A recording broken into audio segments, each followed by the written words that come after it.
Hello बच्चों, आनंद competitive classes के GK current affairs session में आपका स्वागत है। जैसा कि आप लोग जान रहे हैं कि हम लोग कुछ टॉपिक वाइज जो है जीके का टॉपिक ला रहे हैं आप लोगों के बीच।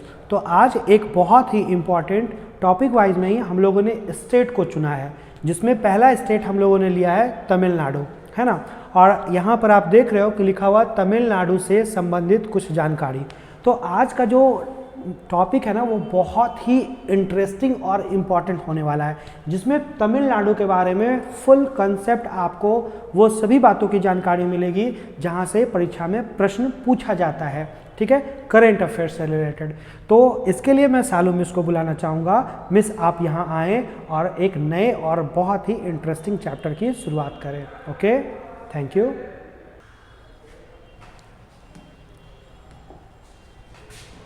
तो देखिए स्टार्ट करते हैं। आज से हम लोग एक नया सेशन स्टार्ट किए हैं जिसमें ना हम लोग स्टेट वाइज सब कुछ देखेंगे।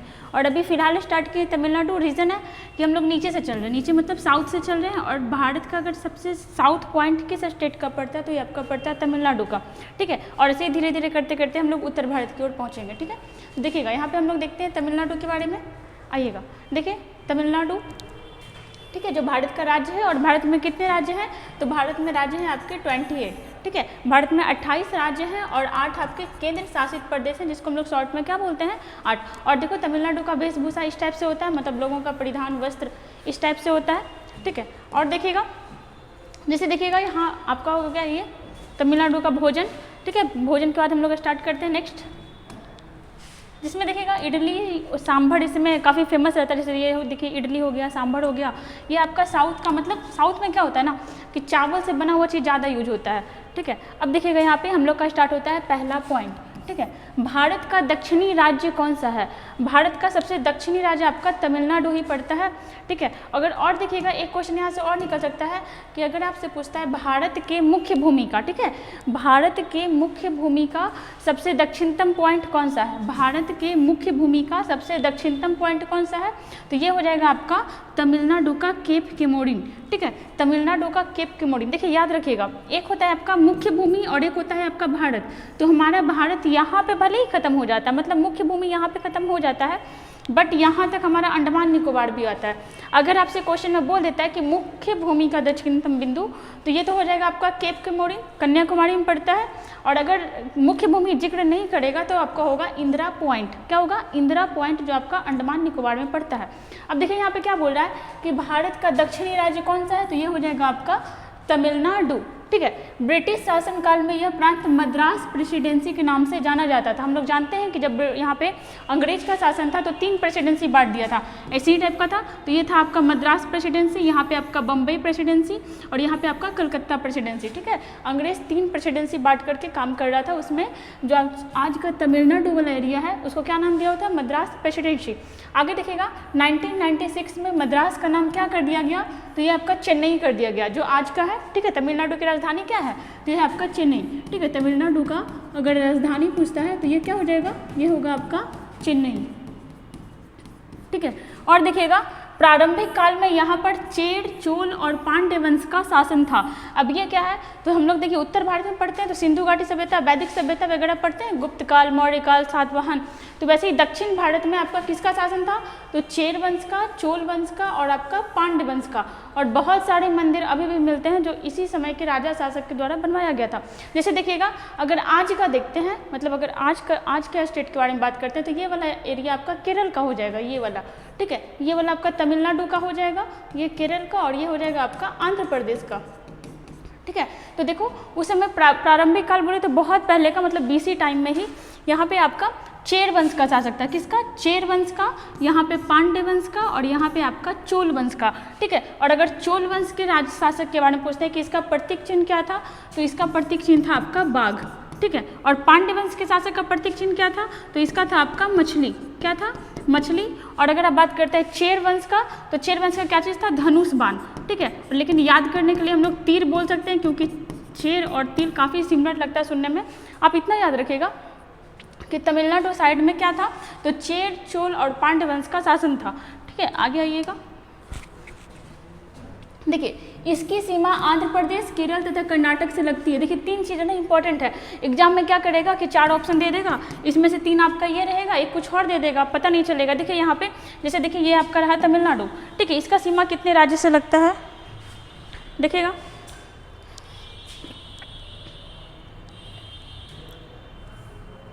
देखिएगा तमिलनाडु यहाँ पे है, आपका क्या बताया कि इसकी सीमा 3 राज्य से लगती है। कौन कौन से राज्य से लगती है, तो ये देखिएगा केरल, ठीक है, तमिलनाडु का सीमा आपका केरल से लगता है, और किसे लगता है, आंध्र प्रदेश से लगता है, और आपका कर्नाटक से लगता है। किसे किसे लगता है, तो केरल, कर्नाटक और आपका आंध्र प्रदेश, मतलब 3 राज्य से इसका क्या लगता है, सीमा लगता है। और अगर हम लोग बात करें तो हम लोग देखे थे कि जो आपका तमिलनाडु है यहाँ पे पुदुचेरी का 4 जिला, सॉरी पुदुचेरी का 2 जिला यहाँ पे पाया जाता है। पुदुचेरी जो हमारा केंद्र शासित प्रदेश है इसमें 4 जिले हैं, ठीक है, और चारों जो है अलग अलग स्टेट में फैले हुए हैं। क्या बोले हम कि पुदुचेरी जो हमारा केंद्र शासित प्रदेश है यहाँ 4 जिला है, ठीक है, कितना जिला है, 4 जिला, उसमें से 2 जिला है जो आपका तमिलनाडु में है, 1 जिला है जो आपका केरल में है, और 1 जिला है जो आपका कहाँ है, तो ये है आपका आंध्र प्रदेश में, ठीक है। तो देखिएगा कि तमिलनाडु में कौन कौन सा जिला है पुदुचेरी का, तो कराईकाल है, ठीक है, क्या इसको बोलते हैं, कराईकाल, कराईकाल, ठीक है। और अगर देखते हैं एक और है तो एक जिला का ही नाम है आपका पुडुचेरी,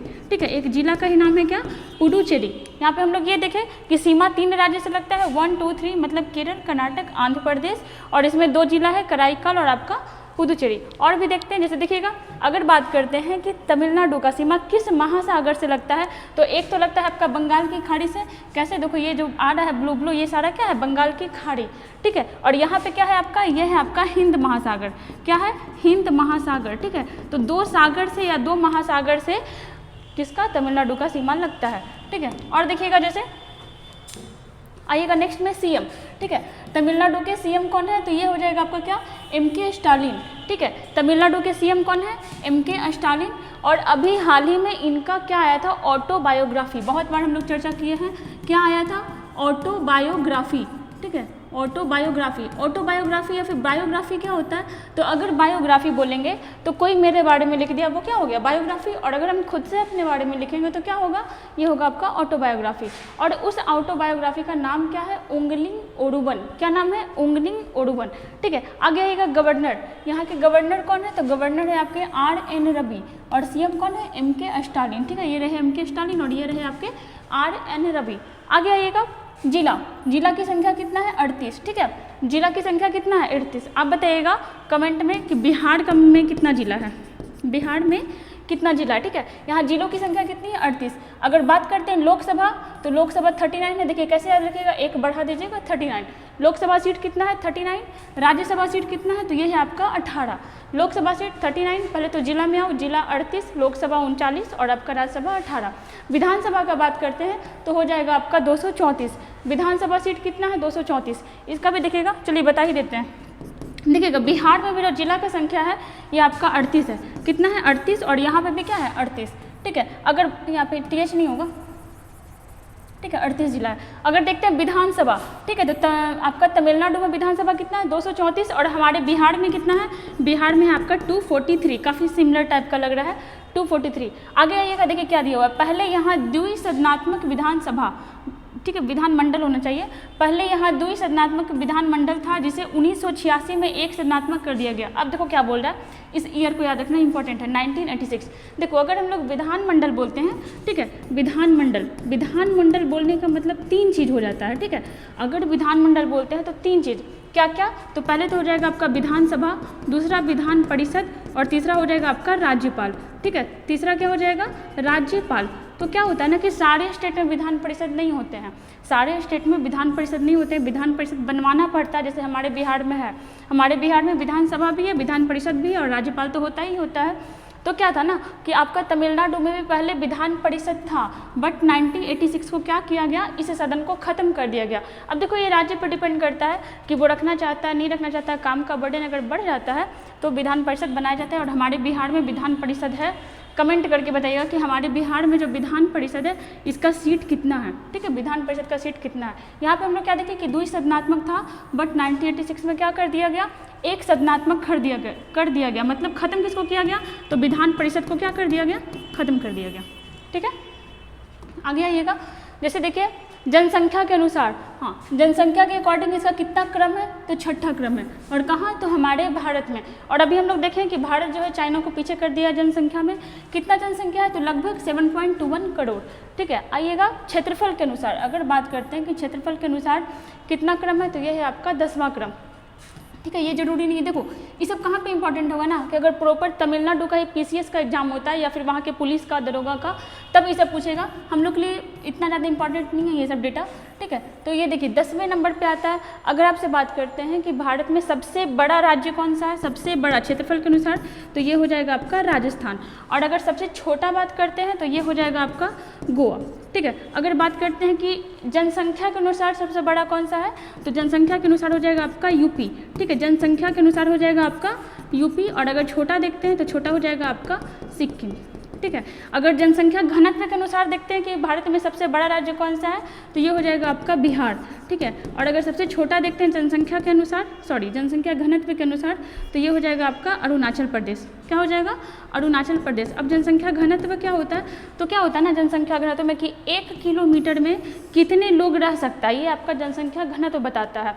ठीक है, तो अरुणाचल प्रदेश का याद रखिएगा, यहाँ 1 किलोमीटर में सिर्फ और सिर्फ 17 लोग रहते हैं। रीज़न, पेड़ पौधा यहाँ बहुत ज़्यादा है। ठीक है, आगे आइएगा, लिंगानुपात कितना है, तो 995 मतलब 995। अब ये क्या बताता है, देखो लिंगानुपात मतलब कि प्रत्येक 1000 पुरुष पे, ये क्वेश्चन आता भी है कि लिंगानुपात का रेशियो क्या होता है, मतलब 1000 पुरुष पे कितनी महिलाएं पढ़ती है, उसको हम लोग बोलते हैं लिंगानुपात। मतलब कि अगर तमिलनाडु में 1000 लड़का है, अगर तमिलनाडु में 1000 लड़का है, तो लड़कियों की संख्या कितना है, मतलब 995 995 है, मतलब 5 लड़का ऐसा है जिसका शादी नहीं होगा।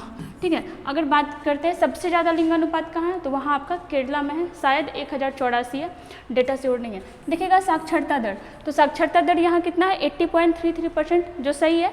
अभी हाल ही फिलहाल साक्षरता दर आया था, तो सबसे ऊपर आया था आपका केरला और सबसे नीचे आया था हमारा बिहार। आगे देखिएगा भाषा आपका क्या है, तमिल। ठीक है, भाषा आपका तमिल है। और तमिल क्यों, देखिएगा यहाँ पे राजकीय भाषा आपका तमिल ही होगा। इंग्लिश क्यों लिखा गया, क्योंकि अब इंग्लिश भी यहाँ पे बहुत ज़्यादा यूज होने लगा है। ठीक है, भाषा क्या हो जाएगा, तमिल। और तमिल हमारा शास्त्रीय भाषा भी जाना जाता है। और पूरे विश्व में सबसे पुराना भाषा कौन सा है, तो यह है आपका तमिल। आगे आइएगा उच्च न्यायालय, हाई कोर्ट। अभी भारत में कितने हाई कोर्ट हैं, तो भारत में अभी 25 हाई कोर्ट हैं। और नवीनतम कौन है, तो नवीनतम है आपका अमरावती हाई कोर्ट। कौन सा, Amravati high court, Amravati high court. आगे देखिएगा इसका क्या नाम है हाई कोर्ट का, तो मद्रास उच्च न्यायालय। मद्रास क्यों नाम है, तो देखे थे हम लोग कि इसका नाम पहले मद्रास ही था, 1996 में नाम चेंज कर दिया गया था। समुद्र तटीय सीमा, अब देखिएगा क्या है, यहाँ पे थोड़ा मैप देखिएगा। जैसे देखिएगा तटीय सीमा क्या होता है, तटीय सीमा हम लोग उसको कहते हैं जिसका जो एरिया है, मतलब जिसका जो बॉर्डर लाइन है वो समुद्र से लगता है, महासागर से लगता है, समुद्र नहीं महासागर, जिसका सीमा महासागर से लगेगा उसको क्या बोलते हैं, उसको तटीय सीमा बोलते हैं। जैसे अब ये देखिए ये वाला जो हो जाएगा गुजरात का जो सीमा होगा वो तटीय कहलाएगा, बट राजस्थान वाला तटीय नहीं कहलाएगा। रीज़न, क्योंकि वो आपका महासागर से नहीं लग रहा है। तो यहाँ पर अगर बात करते हैं कि सबसे बड़ा, भारत में सबसे बड़ा तटीय सीमा किस राज्य का है, तो ये हो जाएगा आपका सबसे नंबर 1 पे आएगा आपका गुजरात। ठीक है, सेकंड नंबर पे कौन है, तो सेकंड नंबर पे है आपका आंध्र प्रदेश। देखो लंबा सा सीमा लगता है। और अगर थर्ड का बात करते हैं, तो थर्ड में क्या हो जाएगा आपका तमिलनाडु। देखो इससे सारा क्वेश्चन ही निकल रहा है, बहुत बढ़ के क्वेश्चन आता है। अगर इस वीडियो को अच्छे से देख लीजिएगा तो बहुत सारा क्वेश्चन आपका इससे कवर हो जाएगा। ठीक है, तमिलनाडु का जो आपका पड़ता है ये थर्ड नंबर पे आता है, मीन्स फर्स्ट नंबर पे आपका गुजरात होगा, सेकंड नंबर पे क्या होगा आपका आंध्र प्रदेश, और थर्ड नंबर पे क्या होगा आपका तमिलनाडु। और एक चीज़ और याद रखिएगा कि तमिलनाडु का जो तट होता है, मतलब ये जितने भी राज्य हैं ना सबके तट को अलग अलग नाम दिया गया है। तो जो तमिलनाडु का तट होता है इसका नाम है कोरोमंडल तट, कोरोमंडल तट। ठीक है, कोरोमंडल तट। क्वेश्चन पूछता है कि कोरोमंडल तट किस राज्य की सीमा को कहते हैं, तो क्या हो जाएगा यहाँ पे आपका तमिलनाडु। ठीक है, आगे देखिएगा जैसे आइएगा। ठीक है, तो तटीय सीमा से कितना लगता है, तो 1076 किलोमीटर। और यहाँ पे दिया हुआ है कि आपका क्या है तमिलनाडु, इसके तटीय सीमा को क्या कहते हैं, तो इसके तटीय सीमा को कोरोमंडल तट कहते हैं, देख चुके हैं हम लोग। आगे देखिएगा राजकीय पशु इंपॉर्टेंट है। देखिए ये सब क्या होता है ना कि सब ऐसे ही किसी भी, ये ज़्यादा क्वेश्चन वहीं के स्टेट के एग्जाम में आएगा, बट इंपॉर्टेंट है इसलिए देख लीजिएगा। नीचे से देखते हैं राजकीय नृत्य। ठीक है, डांस, भरतनाट्यम। एक चीज़ और देखिएगा यहाँ पे, जैसे देखिएगा भाषा। ठीक है, भाषा वाला दिया हुआ था, भाषा कब घोषित किया गया था आपको, जो आपका तमिल लैंग्वेज था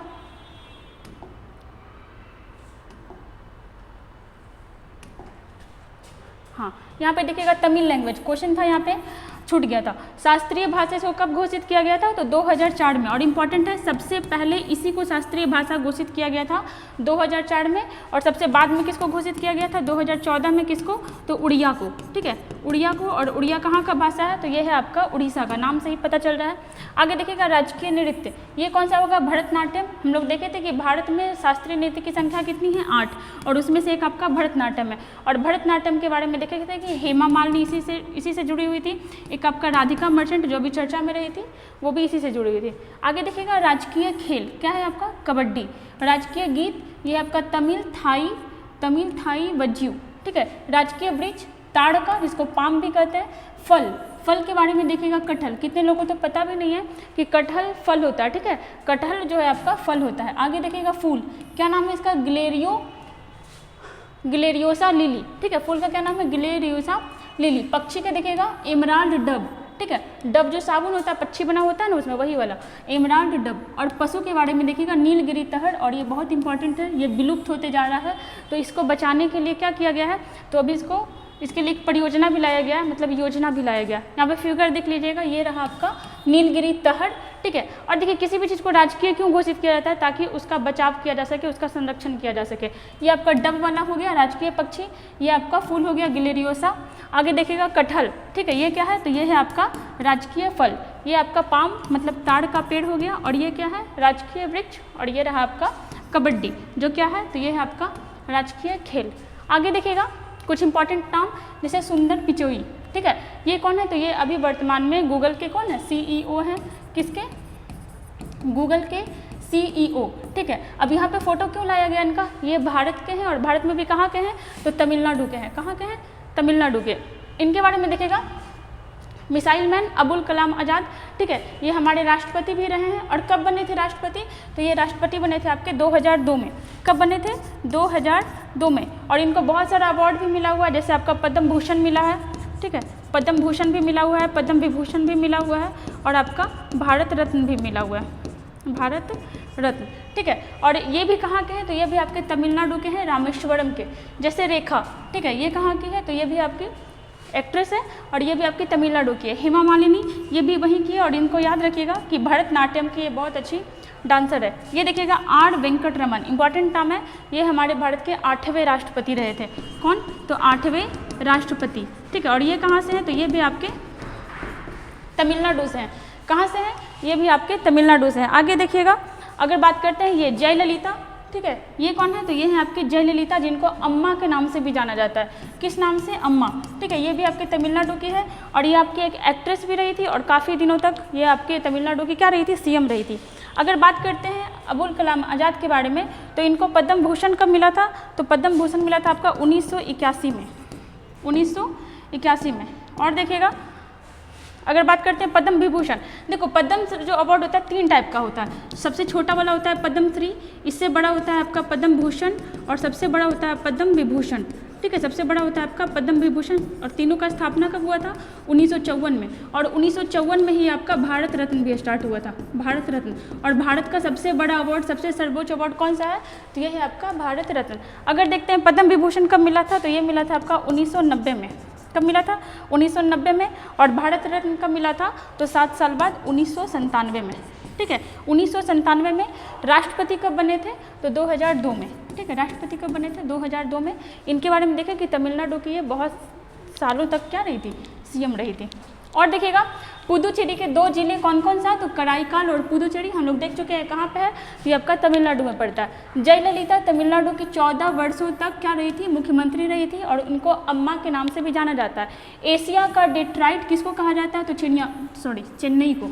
अब देखिएगा इंपॉर्टेंट है, डेट्राइट है क्या, तो पहले तो आइएगा कि डेट्राइट क्या है। तो डेट्राइट आपका एक शहर है, कहाँ का, तो USA का। ठीक है, डेट्राइट आपका USA का एक शहर है, जो ऑटोमोबाइल क्षेत्र के लिए बहुत ज़्यादा फेमस है। किसके लिए, ऑटोमोबाइल। ठीक है, ऑटोमोबाइल क्षेत्र के लिए काफ़ी फेमस शहर है। शहर का नाम क्या है, तो डेट्राइट। ठीक है, और ये डेट्राइट कहाँ है ये शहर, तो ये है आपका USA में। ठीक है, और ऑटोमोबाइल क्या होता है, ऑटोमोबाइल मतलब मोबाइल नहीं हो गया चलाने वाला, मतलब गाड़ी वगैरह से रिलेटेड है। ठीक है, गाड़ी से। और भारत में सबसे ज़्यादा कहाँ बनता है, तो ये आपका बनता है चेन्नई में, इसलिए इसको एशिया का डेट्राइट कहा जाता है। किस शहर को, चेन्नई को। अब यहाँ पे आइएगा हजारों, आपको पता है सब सारा क्वेश्चन किसी न किसी एग्जाम में आया हुआ है, उठा करके देखिएगा। हजारों मंदिरों का शहर किसको कहा जाता है, तो ये आपका कहा जाता है कांचीपुरम को। किसको, कांचीपुरम को। कहाँ पड़ता है, तो ये आपका तमिलनाडु का ही एक शहर है, ठीक है। और देखिएगा रामेश्वरम मंदिर, ठीक है, रामेश्वरम मंदिर कहाँ है, तो ये भी आपका तमिलनाडु में है और 12 ज्योतिर्लिंगों में से एक है। ये क्वेश्चन भी बहुतों बार पूछा गया है कि रामेश्वरम मंदिर किस राज्य में है, तो ये है आपका तमिलनाडु में। आगे देखिएगा, हाँ जैसे देखिए यहाँ पे फोटो भी दिया हुआ है, ये रहा आपका मीनाक्षी मंदिर, ठीक है, ये रहा आपका मीनाक्षी मंदिर, ठीक है। मीनाक्षी मंदिर का निर्माण कौन करवाया, तो ये आपका कराया कुलशेखर पांड्यान। कौन करवाया, कुलशेखर पांड्यान, कुलशेखर पांड्यान। और देखो ये सब क्वेश्चन आया हुआ है एग्जाम में और आते भी रहता है, क्योंकि अब थोड़ी आंसर चेंज होगा, बनवाया ये है तो आंसर भी यही होगा। और ये सब इंपॉर्टेंट क्वेश्चन है, ये सब एग्जाम में हमेशा रिपीट होते रहता है। पांड्यन होगा, कुलशेखर पांड्यन, ठीक है, पांड्य वंश का था। यहाँ पे देखिएगा विवेकानंद रॉक मेमोरियल, ये कहाँ बनवाया गया है, तो ये भी आपका तमिलनाडु में है। रॉक से समझ में आ रहा है कि चट्टान पे बना हुआ है, और देख रहे हो यहाँ पे चट्टान पे बना हुआ है। और देखिएगा एक चीज़ और याद रखिएगा, जैसे आपका मान लो कि ये भारत है, ठीक है, तो भारत में 3 तरह का मंदिर बनाया जाता है। एक हो जाएगा आपका द्रविड़ मंदिर, ठीक है, द्रविड़ शैली, ठीक है, एक है आपका द्रविड़ शैली, ये हो जाएगा आपका नागर शैली, ठीक है, ये होगा आपका नागर शैली, शैली मतलब तरीका, और ठीक है। और ये जो बीच वाला है ना, इसमें क्या होता है कि मिक्सअप होता है, किसका, तो द्रविड़ का और नागर का, ठीक है, किसका मिक्सअप होता है, द्रविड़ का और नागर का। और जब मिक्सअप हो जाता है तो इसको क्या बोलते हैं, तो इसको हम लोग बोलते हैं बेसर शैली, ठीक है, तो इसको क्या बोलते हैं, बेसर शैली। अब देखो क्या होता है कि हम लोग उत्तर भारत में देखेंगे ना, तो सारा मंदिर एक टाइप का दिखा हुआ, एक टाइप का डिजाइन रहेगा लगभग। लेकिन द्रविड़ मंदिर देखोगे तो लगभग इस टाइप का डिजाइन रहेगा, मतलब इस टाइप से पहले बड़ा है, फिर ऐसे होते जाएगा, इस टाइप से, मतलब इस टाइप से बनते जाता है, जैसे हो रहा है ना, देखो यहाँ से चौड़ा ज़्यादा और ऊपर जाकर कैसे हो जाता है। तो दक्षिण भारत का मंदिर द्रविड़ शैली में बना होता है, उत्तर भारत का नागर में, और मध्य में ये आपका बनता है बेसर शैली में, याद रखना ये। आगे आइएगा, और देखो ये सब आपका तमिलनाडु का ही मंदिर है। आगे देखना, जैसे ये देखिएगा महाबलीपुरम मंदिर, ये कौन बनवाया है, तो ये आपका बनवाया है नरसिंह वर्मन, ठीक है, नरसिंह वर्मन, नरसिंह वर्मन, ठीक है। ये भी कहाँ है, तो ये भी आपका तमिलनाडु का ही मंदिर है। और ये देखिएगा बृहदेश्वर मंदिर, बहुत ज़्यादा इंपॉर्टेंट, दरोगा के एग्जाम में ये पीटी में पूछा हुआ था। बृहदेश्वर मंदिर ये कहाँ का है, तो सबसे पहले तो तमिलनाडु का है। बनवाया कौन है, तो चोल शासक, ठीक है, चोल शासक। अभी हम लोग देखे थे कि तमिलनाडु वाला एरिया में ही आपका 3 वंश शासक किया था, 3 वंश शासन किया था। कौन कौन, चोल, चेर और आपका पांड्य। तो इस मंदिर को बनवाया कौन है, इस मंदिर को बनवाया है चोल शासक, नाम क्या है, राजराज प्रथम, राजराज प्रथम, ठीक है, बहुत ज़्यादा इंपॉर्टेंट है ये क्वेश्चन। और देखो ये भी मंदिर इस टाइप का बना हुआ है ना, ऐसे उठ के गया है, मतलब नीचे चौड़ा है और ऊपर जाकर क्या हो गया है, बराबर हो गया है। तो दक्षिण भारत का मंदिर द्रविड़ शैली में बनता था, और द्रविड़ शैली इसी टाइप का होता है। जैसे देखिएगा, ये सब याद रखिएगा, बाला मुरुगन मंदिर, ठीक है, मुरुगन किसको कहा जाता है, तो मुरुगन आपको शिव और पार्वती के पुत्र को कहा जाता है, और इनका पूजा दक्षिण भारत में काफ़ी होता है। तो रत्नागिरी बाला मुरुगन मंदिर कहाँ है, तो ये भी आपका तमिलनाडु में है।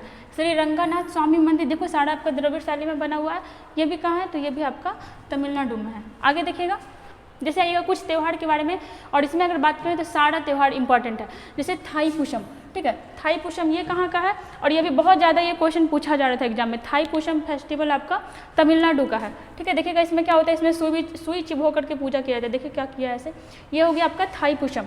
अगर बात करते हैं तो पोंगल, ठीक है, सबसे इंपॉर्टेंट फेस्टिवल कहाँ का, तमिलनाडु का। पोंगल कहाँ मनाया जाता है, तो ये होगा आपका तमिलनाडु। और देखिएगा, और उससे भी ज़्यादा इंपॉर्टेंट है आपका जल्लीकट्टू, ठीक है, ये क्या है, आपका जानवर से रिलेटेड फेस्टिवल होता है। देखिएगा एक बार क्या हुआ था ना कि ये जानवर से रिलेटेड जो भी फेस्टिवल होता था उस पर आपका सुप्रीम कोर्ट क्या किया था, बैन लगा दिया था। हुआ क्या था कि ये जो फेस्टिवल होता है जल्लीकट्टू, इसमें ना भैंस को बहुत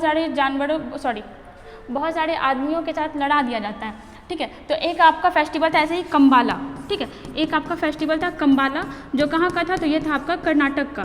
कहाँ का था, कर्नाटक का। और ये जल्लीकट्टू कहाँ का है, इसका नाम क्या है, जल्लीकट्टू।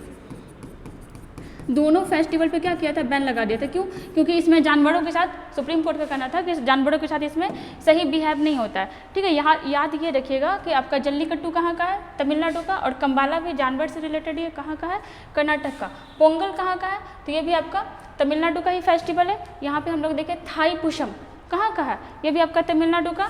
और एक देखिएगा दीपम त्यौहार, इसको क्या बोलते हैं, दीपम त्यौहार, कार्तिकेय दीपम त्यौहार, ये कहाँ का है, तो ये भी आपका तमिलनाडु का। नाम देख लीजिएगा थोड़ा, थाईपुसम, महा महोत्सव कहाँ का है, ये सब उतना नहीं पूछता है। जैसे देखिएगा दीपम त्यौहार, ये भी कहाँ का है, आपका तमिलनाडु। जल्लीकट्टू हो गया, देख चुके हैं हम लोग। पोंगल बहुत इंपॉर्टेंट, पोंगल कहाँ का है, तो ये है आपका तमिलनाडु का। और पोंगल आपका 4 दिनों तक चलता है, ठीक है। पोंगल फेस्टिवल आपका कितने दिनों तक चलता है, 4 दिनों तक। नाट्य अंजलि नृत्य महोत्सव, ये भी आपका तमिलनाडु। और आपका थिरुवयारू ये फेस्टिवल, ये भी आपका तमिलनाडु का है। आगे देखिएगा जैसे जीआई टैग, ठीक है। जीआई टैग इस बार भी बहुत सारे राज्य में दिया जा रहा है कंटिन्यू। इसमें इंपॉर्टेंट है जीआई टैग स्टार्ट कब हुआ था, 1999 में एक्ट आया था, ठीक है। 2003 में लागू हो गया था और पहली बार भारत में 2004 में दिया गया था या 5 में, किसको दिया गया था, तो दार्जिलिंग की चाय को। और इसको तो हम लोग बहुत बार देख चुके हैं, जब भी आता है जीआई टैग तो इतना देख ही लेते हैं, अब लगभग याद भी हो गया होगा सब लोग को। दार्जिलिंग की चाय को 2004-5 में दिया गया था। अभी आइएगा, देखिए इतना ही नहीं, ऐसा नहीं है कि जीआई टैग इतना ही को दिया गया, बहुत सारी चीज़ों को दिया गया है। बट यहाँ पे जो इंपॉर्टेंट है हम लोग देखते हैं, सबसे इंपॉर्टेंट नाग स्वर्ण वाद्य यंत्र, ठीक है। अब जीआई टैग दिया क्यों जाता है, ताकि वो चीज़ फेमस हो, ठीक है। वो चीज़ फेमस हो, उसका प्रोडक्शन ज़्यादा हो, किसी चीज़ का जब कमी होने लगता है प्रोडक्शन में, तो इस सब चीज़ के लिए दिया जाता है। सबसे आइएगा नाग स्वर्ण वाद्य यंत्र, ये किस चीज़ का बना हुआ है, तो ये लकड़ी का बना हुआ एक वाद्य यंत्र है जो बीना टाइप का लगता है, ठीक है। नरसिंह पेट्टई, इसको दिया गया, आगे फिगर में हम लोग देखेंगे।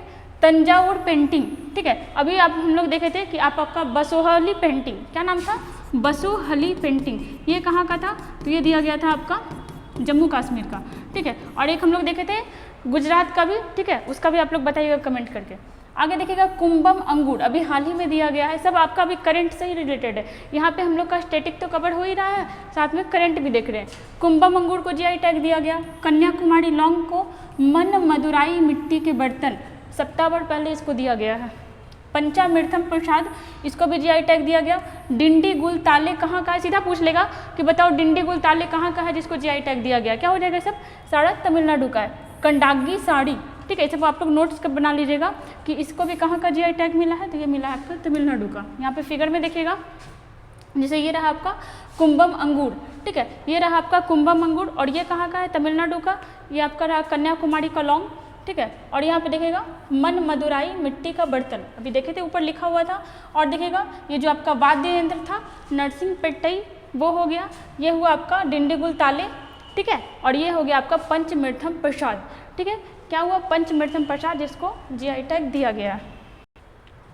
देखिएगा रामसर साइट, वहाँ पे अभी हम लोग जीआई टैग देखे। अब देखिएगा रामसर साइट, रामसर साइट के बारे में हम लोग देखें बहुत बार कि जो वेटलैंड होता है उसको रामसर साइट का दर्जा दिया जाता है। और एक क्वेश्चन सबसे इंपॉर्टेंट कि अगर आपसे पूछता है कि भारत में सबसे ज़्यादा जीआई टैग किस राज्य में, सबसे ज़्यादा रामसर साइट किस राज्य में है, तो ये हो जाएगा आपका तमिलनाडु। अगर आपसे पूछता है कि भारत में कितने रामसर साइट हैं, तो ये हो जाएगा आपका 75, कितना है 75। और उसमें से भी सबसे ज़्यादा कहाँ है, तो ये है आपका तमिलनाडु में। और कितना है, तो ये है आपका 14, ठीक है। अब देखिए 14 ही याद करने का जरूरत नहीं है, लेकिन पढ़ते रहिएगा तो उससे क्या होगा कि अगर एग्जाम में आता है तो पकड़ा जाएगा। जैसे क्वेश्चन पूछ लेगा कि बताओ सुचिंद्रम वेटलैंड कहाँ का रामसर साइट है, तो पता रहेगा तभी ना। यहाँ पे आपको ऑप्शन बहुत सारे दे देगा, तो सुचिंद्रम कहाँ का है, ये है आपका तमिलनाडु का। चित्रागुंडी पक्षी अभ्यारण्य, ठीक है, ये कहाँ का है, तो ये है आपका तमिलनाडु का। वधुवोड़ पक्षी अभ्यारण्य, ये भी आपका तमिलनाडु का। कांजरकुलम पक्षी अभ्यारण्य, आगे देखिएगा पॉइंट कैलीमेरे पक्षी अभ्यारण्य कहाँ का है, तमिलनाडु का। आगे देखिएगा करी कली पक्षी अभ्यारण्य, देखो नाम से भी सब पकड़ में आ जाएगा। कन्फ्यूजन क्या होता है ना कि पता नहीं चलता केरल का है या फिर तमिलनाडु का है, तो पढ़ा हुआ रहेगा तभी याद आएगा। करी कली भी कहाँ का है, तमिलनाडु का। पीचवड़म इंपॉर्टेंट है, अभी हाल ही में दिया गया था। पीचवड़म मैंग्रोव कहाँ का है, तो ये भी है आपका तमिलनाडु का। कुथनकुलम, ठीक है, देखो इसको कुडनकुलम भी कह सकते हैं, कुडनकुलम, ठीक है। आगे हम लोग अभी देखने वाले हैं कुडनकुलम के बारे में। कुडनकुलम पक्षी अभ्यारण्य कहाँ का है, तमिलनाडु। आगे देखना मन्नार की खाड़ी, देखो ये तो याद करने का भी जरूरत नहीं है, मन्नार की खाड़ी कहाँ पड़ता है, तमिलनाडु साइड में, तो ये भी कहाँ का है, तो ये भी आपका तमिलनाडु का है। उदय मर्थापुरम तमिलनाडु का। और वेदांतगल पक्षी अभ्यारण्य ये कहाँ का है, तो ये भी आपका तमिलनाडु का। और देखिएगा पूरा 14 था यहाँ। एक हो जाएगा आपका वेम्बेनूर वेटलैंड, पल्लीकरनई मार्स रिजर्व, और आपका वेलोड पक्षी अभ्यारण्य कहाँ का है, तो ये सारा है आपका तमिलनाडु का। और सारा क्या था, रामसर साइट। आगे देखिएगा राष्ट्रीय उद्यान एवं पक्षी अभ्यारण्य, इसके बारे में भी हम लोग देखे हुए थे कि राष्ट्रीय उद्यान या पक्षी अभ्यारण्य क्यों बनाया जाता है, तो जानवरों को संरक्षण देने के लिए। वहाँ पे क्या होता है ना कि उन लोगों को फील करवाया जाता है कि वो जंगल में ही रह रहे हैं और यहाँ पे काफ़ी इन लोगों को सुविधा दिया जाता है। सारा का सारा यहाँ पे इंपॉर्टेंट है।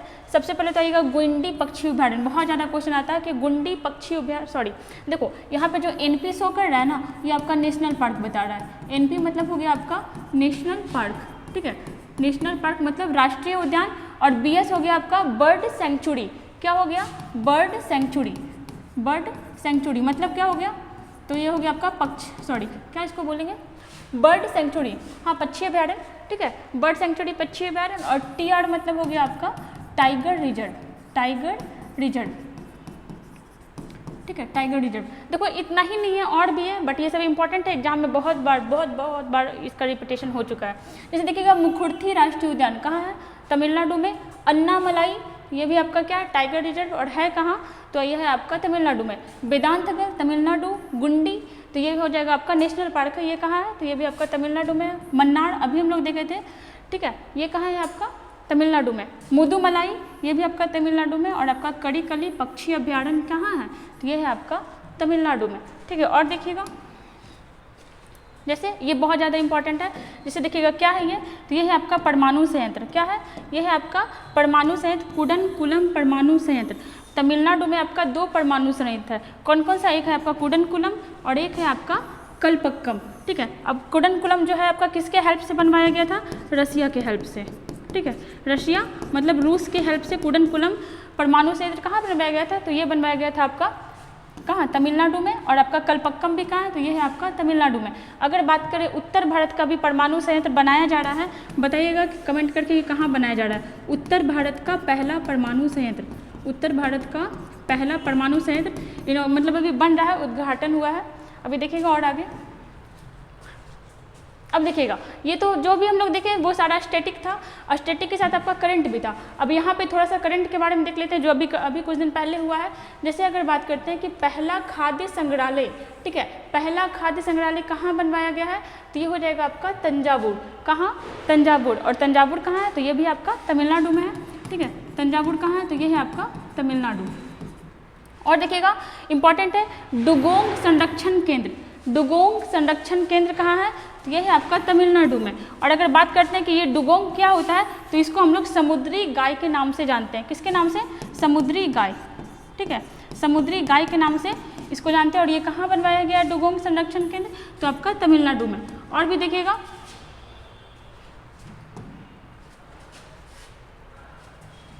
चेंज करते हुए